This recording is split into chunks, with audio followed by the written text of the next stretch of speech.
G20 ഉച്ചകോടിയിൽ $100 million സഹായ പദ്ധതി പ്രഖ്യാപിച്ച് UAE.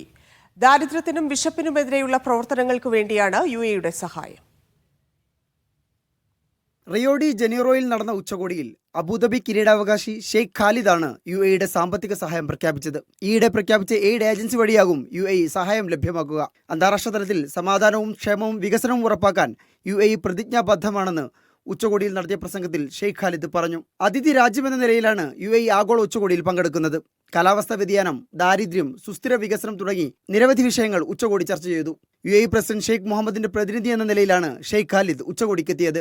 Brazil president Lula da Silva അടക്കമുള്ള വിവിധ രാഷ്ട്ര നേതാക്കളുമായി അദ്ദേഹം കൂടിക്കാഴ്ച നടത്തി. ദാരിദ്ര്യത്തിനും വിശപ്പിനുമെതിരെ 148 അംഗങ്ങൾ അടങ്ങുന്ന ആഗോള കൂട്ടായ്മക്ക് ഉച്ചകോടി രൂപം നൽകി. 82 രാഷ്ട്രങ്ങളിൽ നിന്നുള്ള പ്രതിനിധികൾ കൂട്ടായ്മയിലുണ്ട്. നീതിയുക്ത ലോകവും സുസ്ഥിര ഭൂമിയും എന്നതാണ് ബ്രസീൽ ഉച്ചകോടിയുടെ പ്രമേയം. ഇന്ത്യൻ പ്രധാനമന്ത്രി നരേന്ദ്രമോദി അടക്കമുള്ളവർ ഉച്ചകോടിയിൽ പങ്കെടുക്കുന്നുണ്ട്.